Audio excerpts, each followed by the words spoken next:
So Gran Turismo 7 has been out around about 4 months now, and I feel like the time has come that I kind of want to make this video. So in this video I'm going to discuss kind of the state of Gran Turismo 7, the state of Gran Turismo 7 on YouTube, and a little bit at the end about my personal, YouTube channel and kind of where I'm at with that.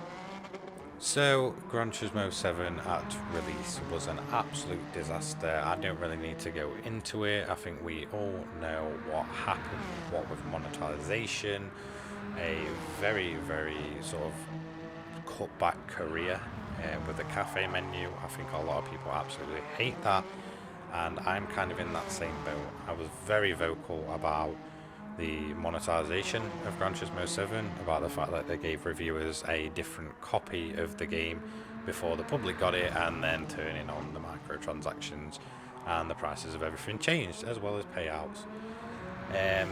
When Gran Turismo 7 released, it was kind of great for a couple of weeks, and then that little bit of shine wore off. So when Gran Turismo 7 released, me personally, I was making guides on, gold medals for licenses, missions and such. So I kind of, stayed away from kind of the cafe menus and such. I didn't even touch them really until I'd kind of done all the licenses and missions. That was my main kind of thing I wanted to cover. And then about, 4 days after its release, I properly got into the cafe menus to, beat them. And it was very checklisty, very single event-y, and very boring. I'm not gonna lie, I was not a huge fan of the way it was structured. I genuinely, the whole time, felt like, you know what, Gran Turismo 4 was perfect. Even Gran Turismo 5 had a very good kind of like career mode, and same with 6, although it was kind of, a bit cut back with the endurance races and such. And that is another thing. Endurance races, non-existent. There was all this hype over what Gran Turismo 7 could be. Finally, a numbered title for the first time in nearly a decade. And yeah, cafe menu, huge flop, huge failure. And I hope to God they never ever go back to the, that kind of layout again.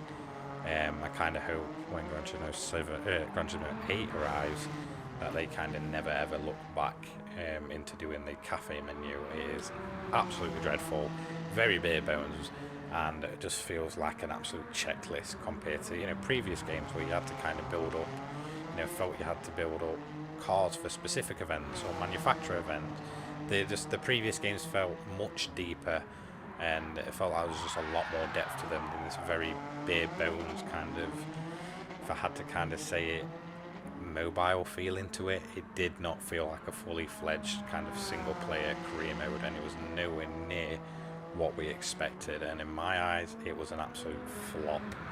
But I guess we're kind of stuck with it for the life of Gran Turismo 7, and if there is a Gran Turismo 8, which who knows with how this game's kind of gone, I hope they really do kind of turn the back on that. Endgame content, it's barely non-existent. It's basically nothing to do once you've done all the cafe menus, apart from a few single races. Job done. Again, just lacking. I feel like with Gran Turismo in the past, you could just go back and replay these events in specific cars that were unlocked for doing specific championships, sell them in a crap ton of money, and do pretty much anything and buy all these 1,000 cars that were in the game. And that's another thing. 400 cars on release. Now, I believe every previous numbered title since Gran Turismo 3, so from Gran Turismo 4 onward, has had upwards of over 1,000 cars. Now, this kind of list of cars we had, while kind of diverse, there was a few repeats, and that's kind of one thing that Gran Turismo was a bit bad for in the past, was repeat cars and class them as a new car. It was kind of diverse, but very, very kind of limited, and a lot of it was already in Gran Turismo Sport. So, what did they spend the time doing apart from updating these car models possibly? By the look of it, not too much in that sense, and that was a lot of, people getting really angry over that. The fact that a lot of the most modern cars were like 2016, 2017. Where's the new models? There was very few, and I actually remember going through and feeling, like the same. Like, I remember this in Gran Turismo Sport. There was very little in the way of brand new cars that we'd never really seen before, or very, up-to-date cars. Now, updates, obviously, if you have been around for a while, we get drip-fed content, sadly. I'd rather wait and have a huge update. But basically, each month we get drip-fed 3 new cars, which for me is not enough. It's not going to keep people playing, and we'll get a few events with it. Now, if this is their way of kind of doing, bringing some of these more classic cars back or more up-to-date roster of cars, it's going to take a very long time.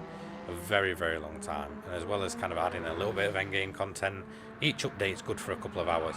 Then you've done all the events, you've bought all the cars because you've got money sat around now, and that is it. Then what? Then really what is there to do when it comes to kind of single player? Nothing much. I feel like the career mode as a whole in Gran Turismo 7 was a huge disappointment and is very, very lacking, and I really hope Polyphony kind of step up the game, especially for future updates. Stop the drip feeding and just give us one huge update that's going to last us a good few months. Now on to sport mode. I am not a massive multiplayer fan. I was when GT Sport was a thing. I absolutely loved it. The variety in cars, although some cars would be stronger at some tracks, and it was obvious, it felt like there was a lot more variety in the vehicles that people drove. Now when this game released, it had basically you could tune your cars and such, and they've kind of brought that back recently, but not in the way it kind of was. Balance of performance wasn't really a thing, and it was an absolute mess. So balance of performance was added, and basically it turned into a 1 or 2 make race for the whole week, and it was very, very disappointing. And I feel like if you're going to add balance of performance, please ensure that pretty much every car can be competitive at least, because if you are in them higher tiers, if you are not driving some of the more meta cars, you are at risk of pretty much being sat at the back each and every time. Obviously it's kind of been improved with like time trials and such, which I'm doing here, and obviously kind of mixing up, putting some dirt events in, putting some non sort of driver rating affected tuning events back, and then obviously having the other 2 as kind of main events for drivers that want to play more serious. And it's lacking, repetitive, very, very repetitive.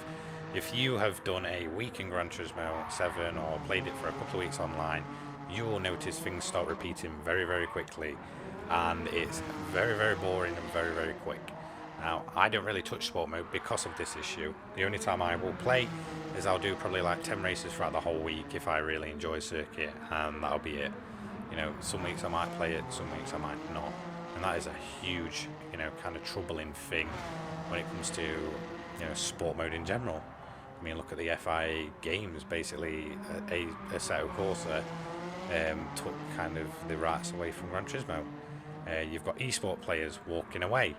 Now, this is not a good look at all for GT7. It's, you've got some of your top players walking away. You can act like that's not an issue, but it genuinely is for the online component of the game. Now let's talk about custom lobbies. They were a nightmare. They're very barren. Not many people go to them because they were so broke. I know they've kind of started fixing them, but originally you couldn't even change your settings without closing the lobby down and starting up a new room. It was awful. And I remember when the game first came out, the most I could get in a lobby was around about 6 players, and that was about it. Since around about the first week, custom lobbies died off. Now, whether they'll make a return if they keep updating them, I don't know. But this also affects people that do league racing, so custom leagues that are away from, the more esports scene, and kind of, people have made these leagues themselves. Yeah, a lot of them leagues have kind of moved to other games, so that is a huge issue, and they really do need to look into these custom lobbies and get them up to par with what a lot of other modern racing games are providing currently. So that is pretty much my overall opinion on Gran Turismo 7. I agree with a lot of these complaints that people put out there. There's a lot of work needed, and I hope to God they learn from some of these mistakes and move on, move away from the greed, fix your online, and just bring the Gran Turismo community back, because I feel like it's very divided and very toxic currently. It's probably the worst and weakest the Gran Turismo 7 community has ever been. You've got people going back to previous titles because this game is just you know, not what they want. And I really hope Polyphony kind of see some of the errors in their ways and kind of gets on top of that. Now I just kind of want to put a quick segment in on Polyphony themselves. So Polyphony are very, very poor when it comes to communicating, and I really think they need to be much more open and much better at kind of communicating with the community as a whole, whether that be on social media or through the game and such. They need to be a lot more open and talking and acknowledging about these issues that pretty much everyone that plays Gran Turismo 7 has got. And I absolutely beg them to really honestly be a lot more open with the community and realise, you know, yes, we made mistakes, yes, we're admitting to it, but this is what we're going to do. Set out a roadmap. Let us know where you are going to improve. And I'm honestly, I'm begging Polyphony to do that. So let's talk about Gran Turismo 7 in kind of the context of YouTube. It's obviously a very popular game. You know, even now, 4 months later, it's just as popular. You know, maybe not as popular, but it's still very, very popular. So the longevity is there. You know, it's all down to Polyphony. If they want to keep people, you know, kind of doing free promotion for this game, they need to keep on top of these updates and give us things to talk about. You know, you've got classic Gran Turismo 7 content being massively popular even now, you know, Gran Turismo 4, because there's just so much to talk about, whereas Gran Turismo 7's kind of lacking that. Obviously, you've got the people that mainly focused on the multiplayer, you know, speaking out about it.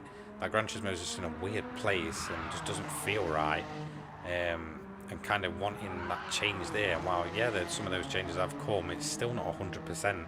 So some of these big YouTube names have kind of not uploading kind of as much as they used to, or, you know, doing kind of what they enjoy doing as often, because Gran Turismo 7, like I said, is just in a weird place, especially compared to sport, which for me really blew up Gran Turismo, you know, the presence on YouTube.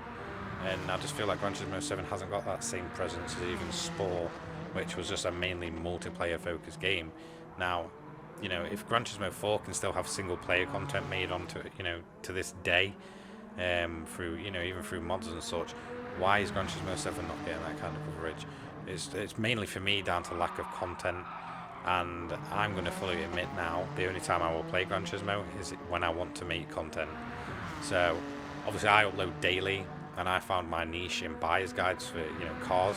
And now I can't upload those every day. As much as I love making them and I love going into more detail about these kind of cars, I can't upload them every day because it'll become stale very quickly. You know, there's 400 cars for me to get through. I have to sort of pace my uploads. Another thing I like doing is finding these weird tunes for cars and kind of seeing if they're any good for making money. And if they are, I'll make videos on them. You know, I'll take your suggestions in of ways to make money, you know, in Gran Turismo 7, because a lot of it is down to the grind. A lot of people want these cars, but we need more ways to be able to make money to get these cars. You know, it's all very, very weird, you know, in the YouTube space for Gran Turismo 7. And I hope Polyphony kind of, if they, you know, want people to do that free promotion that they get from, you know, people uploading YouTube videos of this game, then I really hope they look into kind of adding more ways to either make money or, you know, just more content in general, more new tracks, because Gran Turismo, you know, I can see the statistics. When a new update comes, Gran Turismo's views boom up, and, you know, if they want that free promotion, Polyphony really need to just step up and listen to, you know, the people of YouTube, especially, that have these voices, because the community just seems to get ignored, and it's kind of on to us to kind of speak up and try and strive for improvement. So thank you very much for watching. Don't forget to like, comment and subscribe. Cheers, guys.